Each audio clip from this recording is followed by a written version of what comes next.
ये हमारा capacitor start capacitor है। इसकी एप्लीकेशन क्या है, वही है जहाँ हाई इनर्शिया या फ्रिक्वेंट स्टार्ट हमारे एप्लीकेशन रिक्वायर्ड हो, जैसे पंप हो गया, कंप्रेसर। ठीक है, ये सब रेफ्रिजरेशन और एयर कंडीशनर में कंप्रेसर में यूज होते हैं। टू वैल्यू कैपेसिटर मतलब कि कैपेसिटर स्टार्ट और कैपेसिटर रन, इसकी बात की हमने। दोनों कैपेसिटर लगे हुए हैं साथ में, एक स्विच के साथ लगा हुआ है जो कि स्पीड गेन करने के बाद हटा देंगे।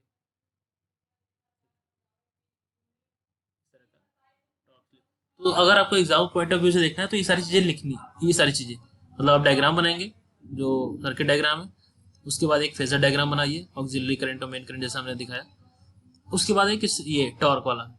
तो कैसे मार्क्स आपको गेन करना है ना, तो दुनिया भर की कहानी लिखने से अच्छा है आप रिप्रेजेंट करें चीजों को। तीन चीजें बनाएंगे, एक तो सर्किट डायग्राम, दूसरा फेजर डायग्राम, फेजर डायग्राम मतलब ये जो हमने करंट वाला बनाया था, उसके बाद एक टॉर्क स्लिप कैरेक्टरिस्टिक। ठीक है, उसके बाद उसकी कैरेक्टरिस्टिक बता दीजिए भाई ऐसा ऐसा होता है, और उसके एप्लीकेशंस, बस फर्स्ट क्लास मार्क्स मिलेगा आपको। ज्यादा कुछ कहानी लिखने की जरूरत नहीं है, हिट करना है जो आपको पॉइंट पूछा गया सीधे। तो टू वैल्यू केमिस्ट्री में भी यही है कि हाई एनर्जी रिक्वायरमेंट जहां होगा वहां हम इसको यूज करते हैं, तो एप्लीकेशंस इंपॉर्टेंट है। फिर परमानेंट स्प्लिट कैपेसिटर की बात किया लास्ट में, जो सीधे एक कैपेसिटर लगा होता है, कोई स्विच नहीं होता है, वो स्टार्टिंग में भी रहेगा और बाद में भी रहेगा। इसके एडवांटेज क्या क्या है, सेंट्रीफ्यूगल स्विच कोई नहीं है, higher efficiency, power factor higher है क्योंकि कैपेसिटर हमेशा लगा रहेगा, it has high pull out torque, pull out मतलब मैक्सिमम टॉर्क। लिमिटेशन क्या है कि बाकी जो पहले वाले कैपेसिटर थे वो स्टार्टिंग में यूज हो रहे थे, उसके बाद हट जा रहे थे, तो उसमें हम लोग ये क्या बोलते हैं इलेक्ट्रोलिटिक फील्ड जो कैपेसिटर यूज कर लेते थे सस्ता।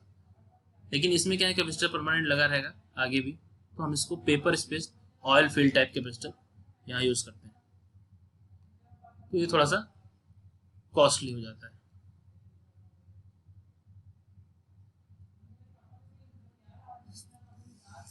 तो यहाँ का टॉर्क जो है बाकी दोनों के कंपैरिजन में थोड़ा सा कम रहता है। ठीक है, तो ये used for fans and blowers. तो ये एप्लीकेशन आपको लिखना है। उसके बाद आपका एक आता है शेडेड पोल टाइप। ठीक है, शेडेड पोल टाइप, तो शेडेड पोल में क्या करेंगे हम कि ये एक स्टेटर जो है सैलिएंट पोल टाइप स्टेटर ले लेते हैं।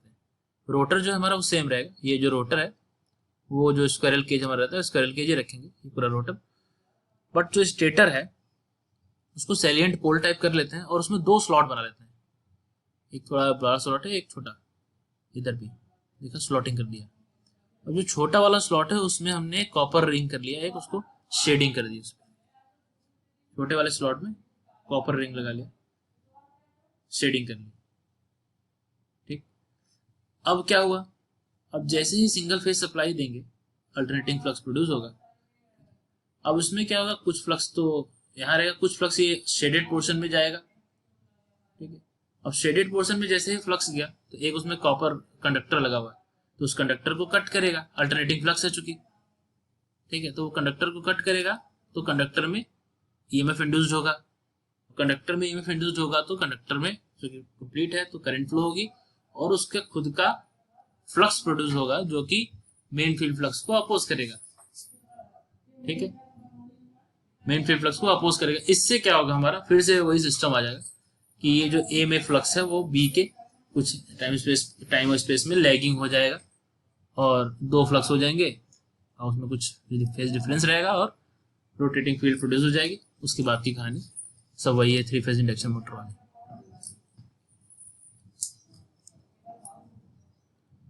ठीक है, समझ रहे हो ये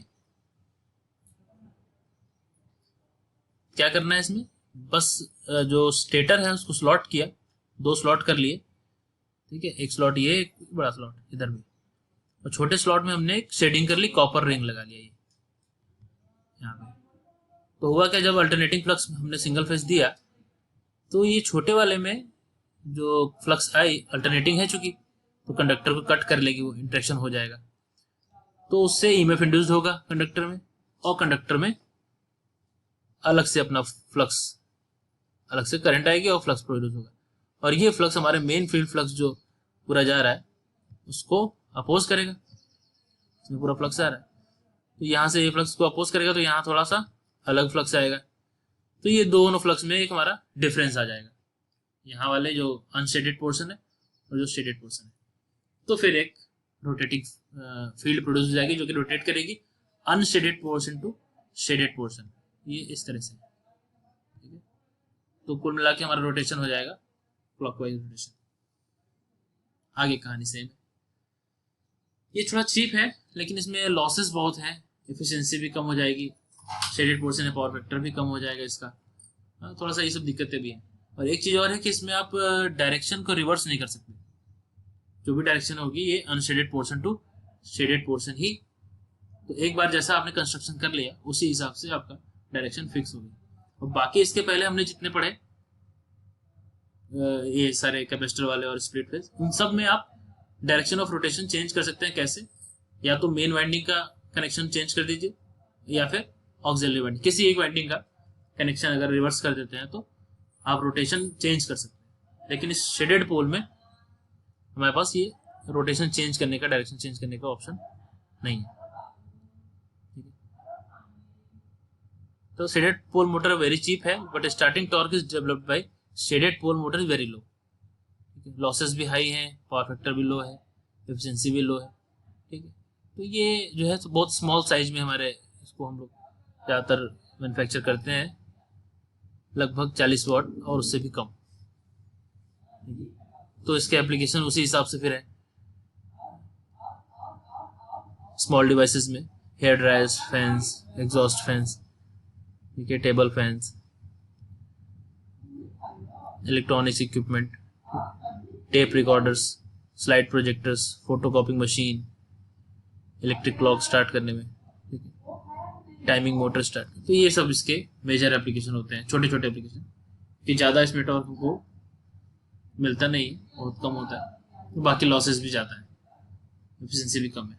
तो जितने छोटे एप्लीकेशन होंगे, वैसे भी छोटे रेटिंग में ही हम इसको बना रहे हैं, तो छोटे एप्लीकेशन में ही ये अप्लाई होंगे, ठीक है।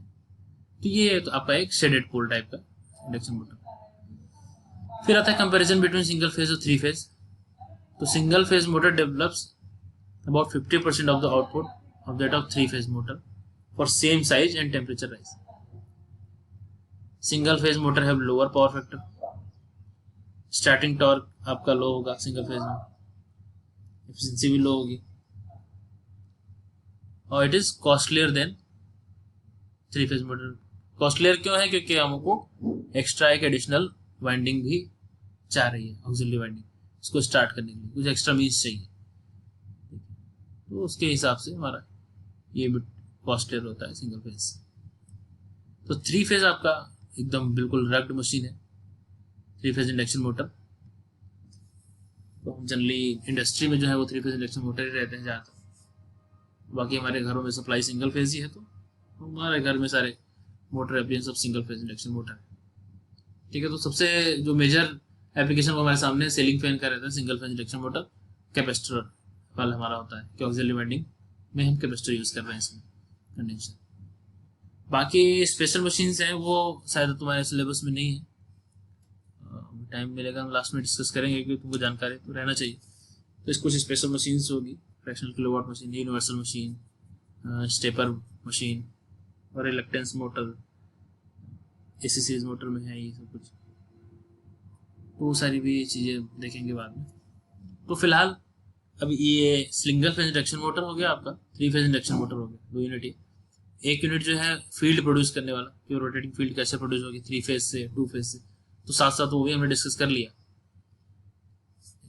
तो नेक्स्ट हम क्या करेंगे कि सिंक्रोनस मशीन की तरफ जाएंगे जब, तो उसके पहले ये आर्मेचर वाइंडिंग के बारे में डिस्कस कर लेंगे कि आर्मेचर वाइंडिंग कैसे कैसे है और डिस्ट्रीब्यूशन फैक्टर क्या होता है, पिच फैक्टर क्या होता है, ये सारी चीज़ें वो हम यूज़ करेंगे वहाँ पे सिंक्रोनस मशीन में।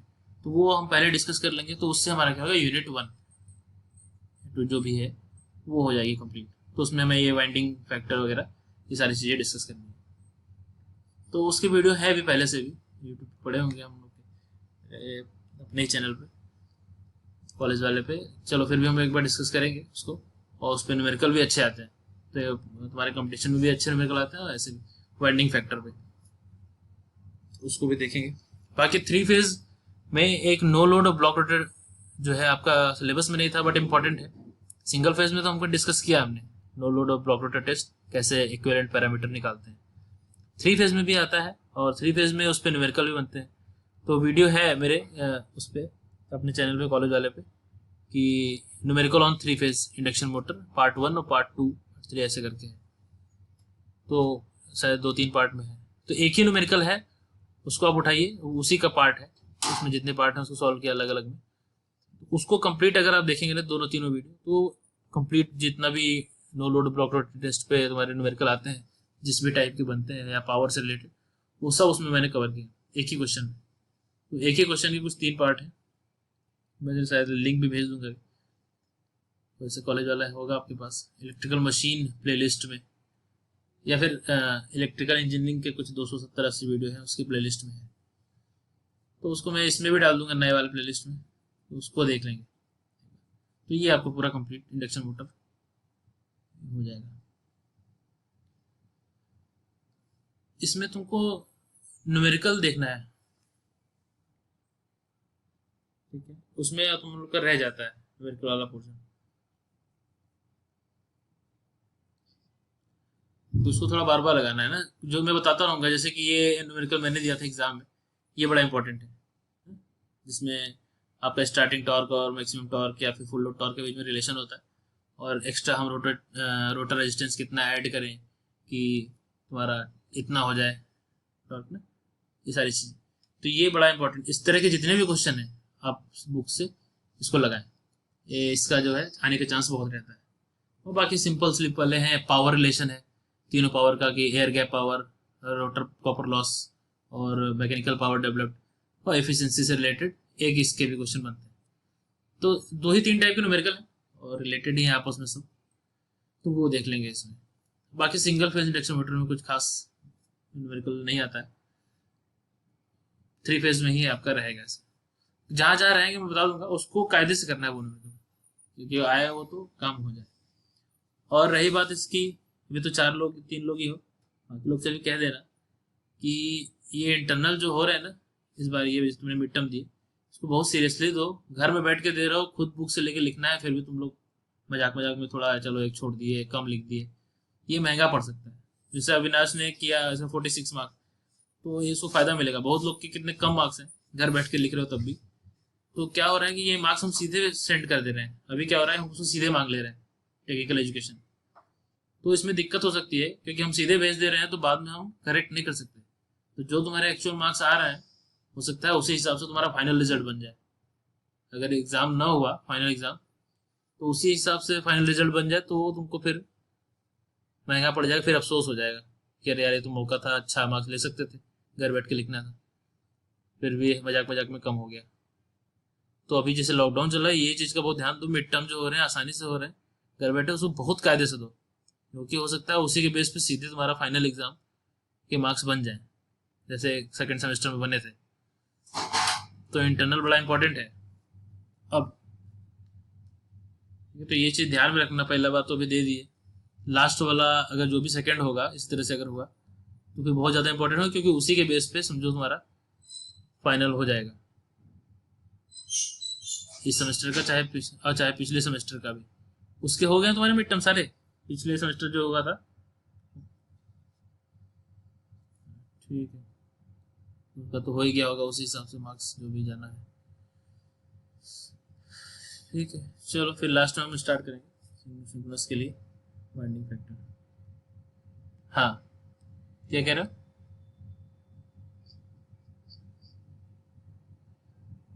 पता नहीं यार, थर्ड सेमेस्टर अभी तो, पहले फोर्थ सेमेस्टर भी लगभग खत्म ही होगा, फिर चलेगा तो खुलेगा कॉलेज तभी होगा। 30 जून तक तो बंद ही है लगभग तुम लोग के लिए, और 30 जून के बाद अगर स्टार्ट होता है 30 जून तक, तो मुझे लगता है कि सिलेबस भी तुम्हारा हो जाएगा ये फोर्थ सेमेस्टर का। और उसके बाद तो अगर खुलता है तो फोर्थ सेमेस्टर का चलने लगेगा। तो ज़्यादातर मुझे ऐसा लगता है कि थर्ड सेमेस्टर को प्रमोट करेंगे और फोर्थ सेमेस्टर का ही एग्ज़ाम होगा, क्योंकि 2 सेमेस्टर के एग्ज़ाम लेना ना प्रैक्टिकल है नहीं, तुम्हारे लिए ठीक भी नहीं है, क्योंकि तुम थर्ड सेमेस्टर तुम्हारा गायब भी हो गया होगा।